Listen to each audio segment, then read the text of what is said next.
Всем привет! Честно говоря, я не знаю, как должно начаться это видео, потому что сейчас закончилась тренировка, сейчас 23 часа. Я выхожу с скалодрома, еду домой, ужинаю. И завтра у меня предстоит уже поездка в Беларусь. Сначала еду в Минск, затем в Брест, смотрю на соревнования, возможно, даже полазаю, надеюсь, поснимаю контент. И встречаюсь с Антоном Ботовкиным, который является производителем зацепок, плюс возит некоторые предметы интересные в Россию. Так как мы открываем скалодром, нам нужно много всего, поэтому буду общаться с ним, посмотрим, что он полезного мне расскажет.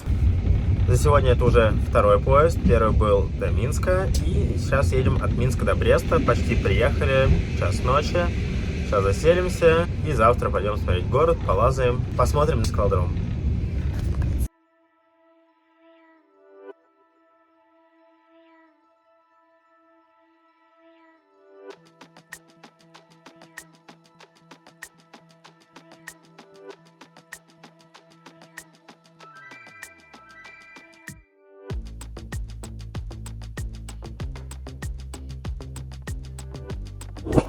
Всем привет, с вами VoiceOver Егор. У меня возникли некоторые проблемы со звуком, поэтому пришлось дополнительно озвучить видеоролик. Стоит объяснить, что вообще сейчас происходит. Вначале я лезу 10 труднейших трасс. Именно они шли в зачет соревнований. И после этого я уже полезу все трассы, оставшиеся с 1 по 30 в порядке возрастания. Чтобы вы могли посмотреть, каким вариантом и раскладом я пролез трассу. На некоторых трассах расклад будет, наверное, единственный или рациональный. Некоторые более простые трассы я усложняю, чтобы было чуть интереснее лазать, потому что простые трассы лазать немного скучновато, а когда пропускаешь несколько зацепок или лезешь за счет только одной руки, трасса становится намного интереснее.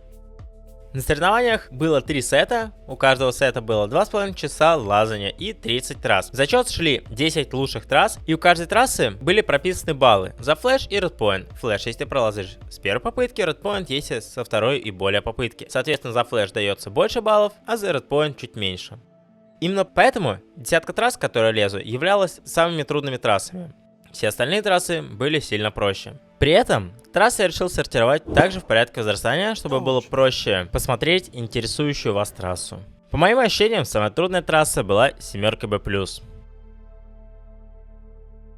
Трассы, которые я лазал вместе с кем-то, я решил поделить на 2 экрана. В левой части, как правило, буду лазать я, справа Максим Никифоровец, очень сильный белорусский спортсмен. Раньше мы с ним довольно часто пересекались на соревнованиях, и чем старше становились, к сожалению, тем меньше виделись. Но несмотря на то, что Макс тренируется раз в неделю, у него получилось залезть все трассы, при этом с достаточно большим запасом, что говорит о том, что можно тренироваться сильно меньше для того, чтобы поддерживать тот же уровень. Конечно, объемы сильно падают, но при этом максимальная сила падает меньше всего. Наверное, еще стоит рассказать про рут-сеттинг, то есть про трассы, которые были на соревнованиях, насколько они мне понравились и насколько разнообразными они были. Как я уже говорил ранее, всего было 30 трасс, и большинство из них накручено из российских и белорусских зацепок, стандарта, например. Но большинство из них это российские, топ-поинт и 5.15. Зацепки в целом неплохие и довольно часто встречаются у нас на московских скалодромах, поэтому отчасти лазать было намного проще. Когда едешь в Европу на европейские соревнования, лазать становится сильно сложнее из-за того, что ты не знаешь, как работают зацепки, где они держат. Приходится потратить несколько попыток, чтобы выучить форму, запомнить, где они держат, и только после этого пролезть трассу. Это обычно на тяжелых трассах. На более простых трассах, конечно же, хватает сил зажать зацепки. 8-я трасса, которую я сейчас лезу на видео, нашелся очень обидный расклад, обманка, можно было залезть без прыжка, но я все же предпочел залезть прыжком, хотя и потратил несколько попыток. Очень хочется рассказать про 19-ю трассу, мне она показалась очень сложной, я сейчас переминаюсь очень много правой рукой, это ошибка и так делать не стоит, но у меня проблема, у меня мягкая кожа и она стекает с пирамидок. Очень тяжело их держать, поэтому необходимо найти какое-то положение, в котором будет держать рельеф. И мне очень сильно понравился финиш. Из-за того, что перед финишем поставили большой оранжевый щипок, финиша не видно и нужно делать вслепую движение на финиш, что безумно круто и похоже на трассу в европейском стиле. 20-я трасса мне также очень понравилась. К сожалению, щипок, через который нужно перелететь, он находится слишком близко, и я почти не фиксировался на нем, и он мне почти не помогал. То есть можно было прыгать прямолинейно, пропуская рельеф, но когда делаешь первую попытку, хочется попробовать пролезть по раскладу, потому что, скорее всего, так будет максимально рационально. Именно поэтому я решил прыгнуть через него, но потом попробовал отдельно, и оказалось намного проще прыгать сразу на щипок, который находится на красной пирамидке. Также финиш оказался достаточно тяжелым. Смена на нем оказалась непростой, но мы оба залезли с первой попытки, чему были рады. А вот на 24-й трассе оба совершили довольно глупую оплошность, не попали в зацепку нормально, поэтому первую попытку потратили, но со второй оба залезли. У меня был расклад более прямолинейный, я просто за счет пога создал вектор и прыгнул на актив, он достаточно был хороший. Макс полез таким же раскладом, как и Валя Чемякина, которая на правой стороне экрана. Предфинишная цепка оказалась слишком простой, из-за этого финиш было брать достаточно просто. Можно было немного усложнить трассу, не хватало далеких и широких перехватов. Наверное, связано с тем, что скалодром достаточно низкий. А вот здесь я потратил одну попытку, Макс залез с первой, я со второй. А все из-за того, что побоялся за левое плечо, оно у меня немного побаливает после того, как я упал на лыжах, достаточно плохо, и потом еще раз на скалодроме. Решил на всякий случай спрыгнуть, чтобы не было никаких проблем. Мне плечо важнее, чем попытка. И затем с маятника решил кинуть ногу направо. Можно было и аккуратно дотянуться, но зацепка была под руки достаточно хорошая, и я подумал отработать координацию. Из-за того, что сейчас редко лазаю на соревнованиях, делаю мало координации, поэтому нужно отрабатывать, если есть такая возможность. И да, я подставил левое колено. Если мои ученики смотрят это видео, не подставляйте колено, это плохо. Итак, это все. Я залез все 10 самых сложных трасс на соревнованиях, теперь переходим к более простым. Первая трасса по лимонным зацепкам. Чтобы загрузить левую руку лучше, я поменял ноги. И после этого сильно проще грузить подхват и брать финиш. У многих скалазов, кто лазал эту трассу, именно эта проблема, не грузилась левая рука. Вторая трасса также достаточно интересная, мне она очень понравилась. Сложный переход на балансе направо. Здесь важно поймать равновесие. Из-за того, что пирамидка достаточно выпуклая, здесь можно остановиться даже без рук, то есть стоять только на ногах. Третья трасса тоже была весьма интересная. Здесь надо было на балансе перейти налево, поймать зацепку, и если ее берешь чуть позже, то вылетаешь. Затем маленькие активчики, очень плохие пассивные ноги.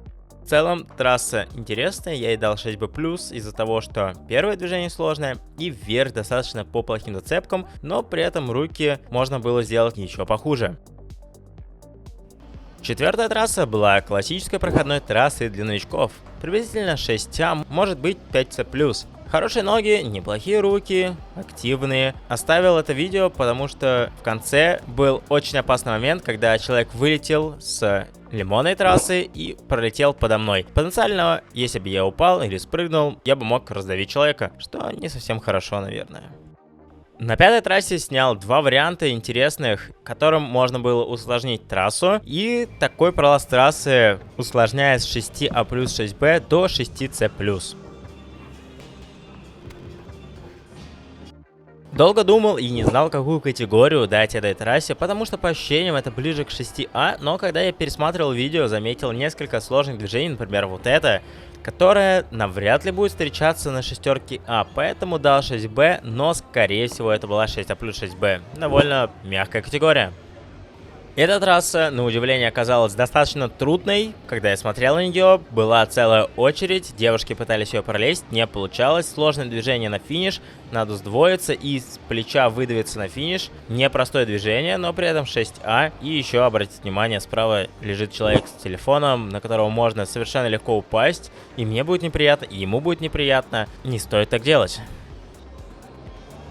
Не просмотрел трассу заранее, из-за этого немного замешкался, не придумал расклад, пришлось импровизировать на месте, поставил правую ногу повыше, чтобы легче было толкаться. И дальше классное движение, нужно поставить правую ногу на актив, который находится на пирамидке, и только после этого финишировать. Международные правила немного изменили, и теперь можно касаться стенки, чтобы принять стартовое положение. Что это значит? На такой трассе можно стартовать теперь вот так. Поджали угол. И стартанули. Раньше так делать, К сожалению, было нельзя. и участникам давали за это попытку. Здесь нужно пояснить, что раньше, если касаешься стенда, до того, как принял стартовое положение, тебе засчитывали попытку. 13-я трасса, и ее я решил пролезть, используя только одну руку. Единственное, что я не учел, это финиш. Туда нужно было прийти левой рукой, а мат заканчивается около угла стенда, поэтому не рискнул делать движение в крест, потому что можно было вылететь за мат. Нужно было лучше посмотреть и лезть в трассу левой рукой. Тогда было бы проще финишировать. Опасный в крест. 14-я трасса также оказалась достаточно простой, поэтому решил пропустить большую часть рельефов. 16-я трасса мне показалась достаточно интересной, если убрать несколько ключевых зацепок, поэтому я решил прыгнуть сразу на вторую зацепку и после чего попытаться удержать финиш. На первой попытке недостаточно хороший был майтик, но на следующей попытке легко допрыгнул и на удивление оказалось тяжело поставить ногу, потому что стенд без трения и нога соскальзывает. Потом попробовал Максим, на видео не записалось в продуктивной попытке, но в итоге получилось пролезть трассу. Черненькую тоже можно усложнить, убрать несколько зацепок. Например, сделать такой старт.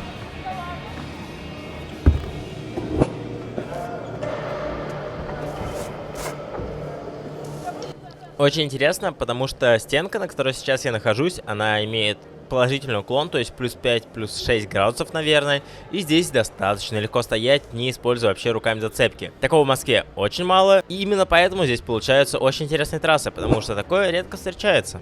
16-я трасса, и она показалась мне самой интересной. Здесь не нужна сила, здесь важна растяжка и правильное расположение. Дырка очень плохая и пассивная, но хорошо держится за счет того, что вы находитесь в распорке между двух хороших ног. 21-ю трассу тоже можно сложить. Попробуй одной рукой.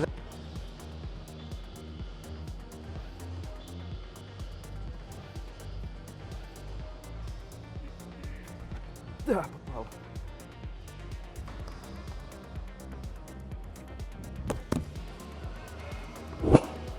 22-я трасса мне не очень сильно понравилась, и проблема тут в том, как расположены зацепки. Они держат очень хорошо, расположены практически параллельно земле, по ним легко можно лезть рукоходом, и это не совсем интересно. Прикольно, когда зацепки идут в откидку, в подхват, и нужно правильно располагаться, а здесь тупо важна сила ваших пальцев. 26-я трасса, я ее тоже решил усложнить. Попробовал залезть только используя правую руку, левой рукой не трогаю зацепки. И оказалось достаточно сложно. На самом деле это очень хорошая тренировка для того, чтобы научиться ловить свой флоу. Потому что вы делаете движение за счет тела, а не сгибания двух рук. За счет силы бицепса.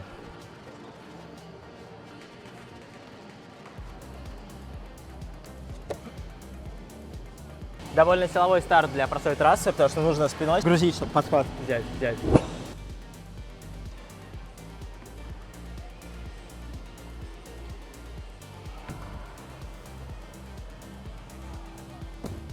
Упросили.